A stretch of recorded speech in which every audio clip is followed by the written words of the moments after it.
Assalamualaikum warahmatullahi wabarakatuh. Hi guys, meet me again. I'm Mama Vida in my new video. Let's learn science together.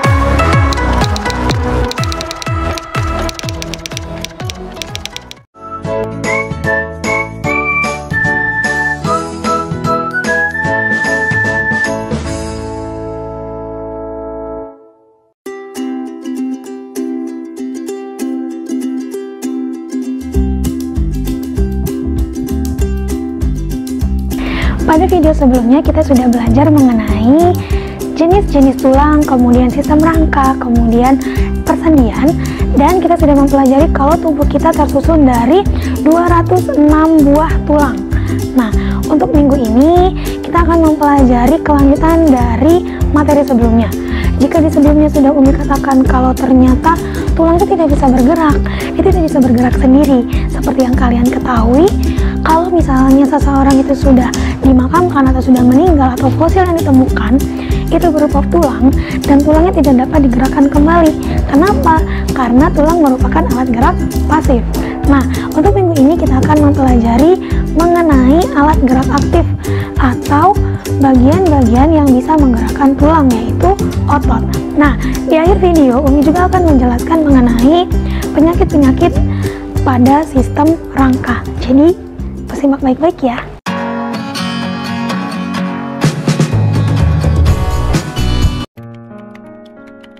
Selain sebagai alat gerak aktif, otot juga memiliki fungsi sebagai berikut. Yang pertama, berfungsi untuk mendukung tubuh agar bisa berdiri tegak. Kemudian, membantu menstabilkan sendi, lalu membantu mempertahankan postur tubuh, dan tentu saja sebagai alat gerak aktif.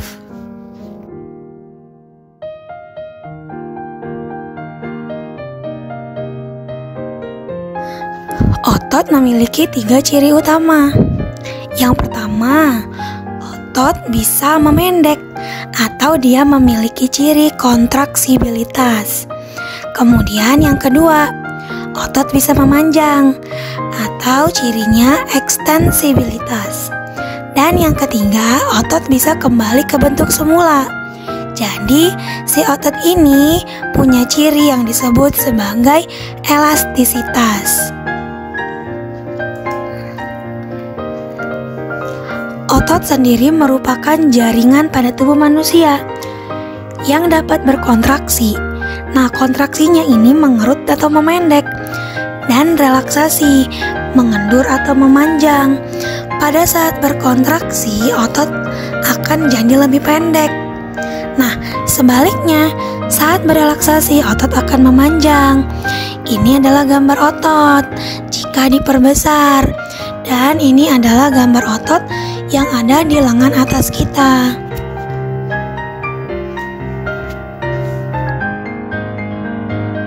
Yang selanjutnya adalah struktur otot. Jadi otot tersusun atas 2 jenis filamen. Yang pertama adalah filamen aktin atau filamen yang tipis. Yang kedua adalah filamen miosin atau filamen yang tebal.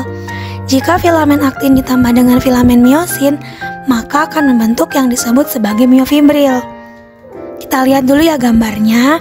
Jadi ini ada filamen tebal atau filamen miosin yang akan bertemu dengan filamen tipis atau filamen aktin dan membentuk miofibril.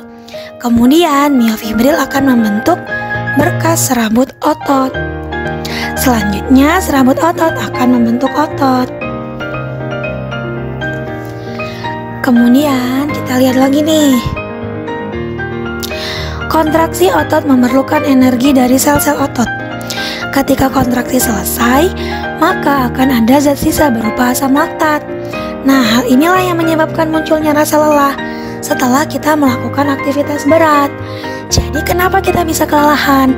Karena ternyata ada zat sisa yang disebut sebagai asam laktat. Jika penumpukan ini terjadi terus-menerus, maka bisa berbahaya untuk tubuh kita.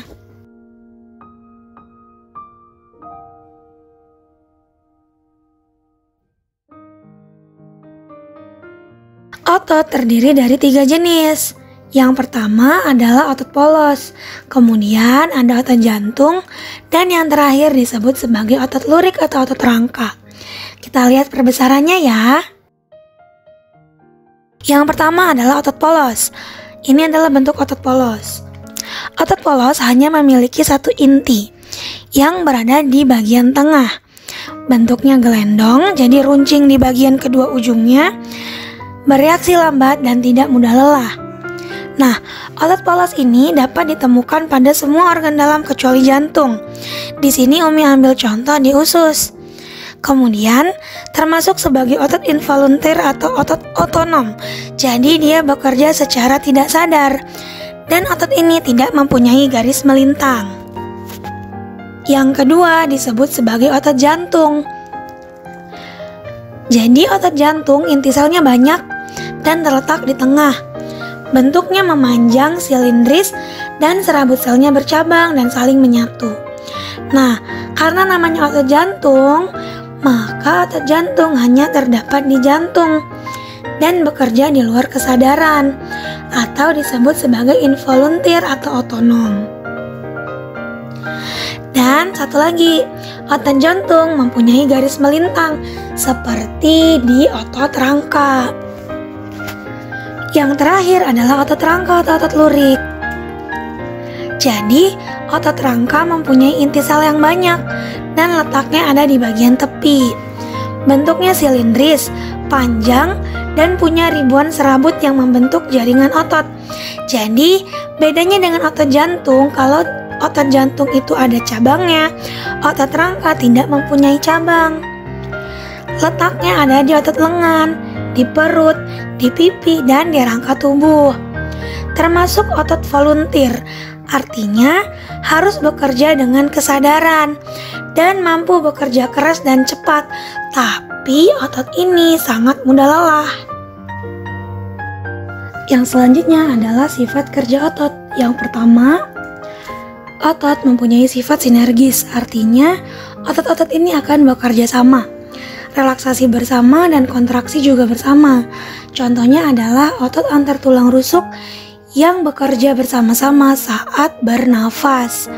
Kemudian otot pronator atau otot yang ada di tangan akan bekerja sama saat tangan menelungkup atau tangan menengadah.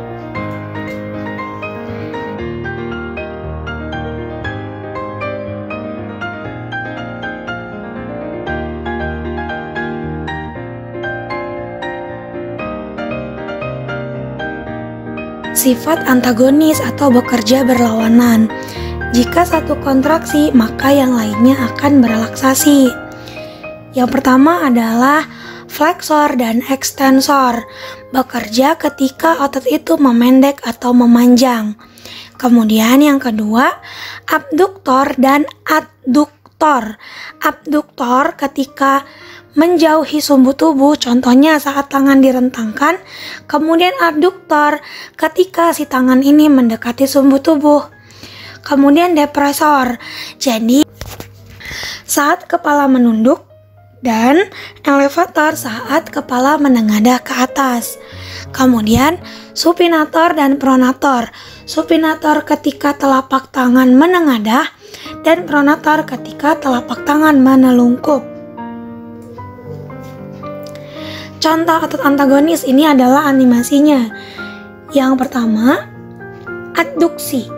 Jadi adduksi tadi seperti yang sudah Umi bilang, ketika tangan ini mendekati sumbu tubuh.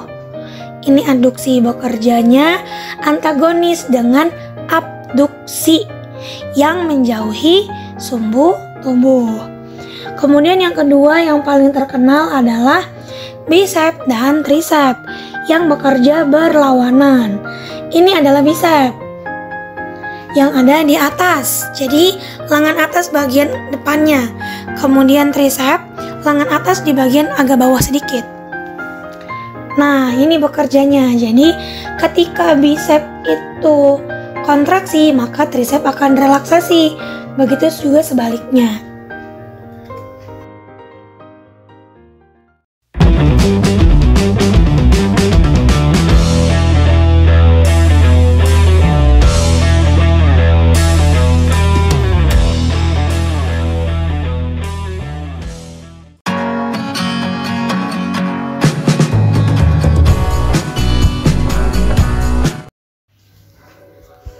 penyakit dan kelainan pada sistem gerak. Yang pertama adalah penyakit dan kelainan pada tulang. Ada fraktura atau lebih dikenal sebagai patah tulang. Nah, selain fraktura, kejadian ketika tulang itu mengalami benturan, juga ada istilah yang disebut sebagai fisura. Di sini tidak Umi tuliskan, jadi fisura itu adalah retak tulang. Kemudian yang kedua ada osteoporosis. Kalian pasti sering mendengar istilah osteoporosis dari iklan yang ada di TV atau ada di YouTube. Nah, osteoporosis adalah pengeroposan pada tulang. Jadi, kondisi di mana pembentukan jaringan tulang baru tidak dapat mengimbangi penghancuran jaringan tulang lama yang telah rusak. Hal ini akan membuat tulang menjadi lemah dan rapuh. Nah, yang selanjutnya adalah osteosarkoma, disebut juga sebagai kanker tulang. Terjadi akibat sel tulang yang terus-menerus membelah. Jadi hampir sama dengan kanker-kanker yang lain. Intinya, kalau dia sudah mengenai tentang kanker, pasti melibatkan sel yang terus-menerus membelah. Yang selanjutnya adalah rakitis dan osteomalasia. Jadi rakitis adalah suatu kondisi yang mempengaruhi perkembangan tulang pada anak-anak. Tapi kalau orang dewasa yang mengalaminya, maka namanya bukan rakitis lagi. Namanya adalah osteomalasia. Jadi dikenal juga dengan istilah tulang lunak. Penyebab utama rakitis atau osteomalasia adalah kurangnya vitamin D yang berperan penting dalam proses penyerapan kalsium, yaitu zat pembentuk struktur tulang. Kemudian ada skoliosis. Skoliosis merupakan kondisi tulang belakang membengkok ke kiri atau ke kanan. Nah, skoliosis ini sebagian besar tidak diketahui penyebabnya. Bisa jadi karena posisi duduk yang tidak benar, atau dia merupakan bawaan dari lahir. Jadi keadaan abnormal yang sudah ada sejak lahir. Kemudian yang selanjutnya adalah lordosis. Lordosis merupakan kondisi tulang belakang bagian punggung yang membengkok ke depan. Biasanya juga disebabkan oleh posisi duduk yang tidak sempurna. Kemudian ada kifosis, kondisi tulang belakang bagian punggung yang membengkok ke belakang. Yang kedua, penyakit dan kelainan pada persendian. Nah, yang pertama ada artritis Zika, yaitu keadaan ketika berkurangnya minyak sinovial akibat gonorea atau sifilis. Gonorea atau sifilis ini adalah penyakit yang menyerang sistem reproduksi. Kemudian yang kedua, ada artritis eksudatif atau radang sendi yang menyebabkan sendi terinfeksi dan bernanah. Kemudian ada artritis gout atau disebut juga sebagai asam urat. Merupakan radang sendi yang terjadi akibat penimbunan asam urat. Nah, yang selanjutnya ada rematik, yaitu radang sendi akibat perbanyakan sel darah putih pada selaput sinovial. Ada dislokasi atau pergeseran sendi karena jaringan ligamen yang sobek. Dan yang terakhir adalah kejadian ketika seorang terkilir, yaitu tertariknya ligamen ke posisi yang tidak sesuai, tetapi sendi tidak bergeser. Yang ketiga adalah penyakit dan kelainan persendian. Yang ketiga adalah penyakit dan kelainan yang terjadi pada otot. Yang pertama adalah atrofi atau otot mereduksi dan mengecil. Kemudian hipertrofi, kejadian ketika otot membesar secara berlebihan. Jadi orang itu dia memang rajin berolahraga, tapi ototnya membesarnya sangat berlebihan.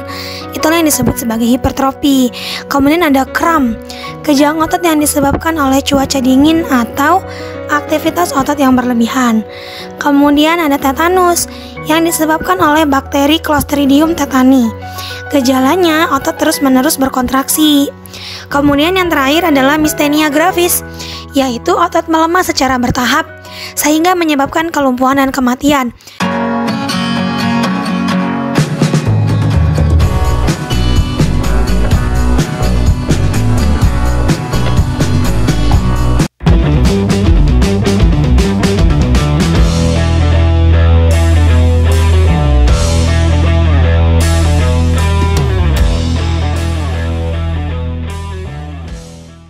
Dengan munculnya kuis tadi, maka berakhir pula materi pada hari ini.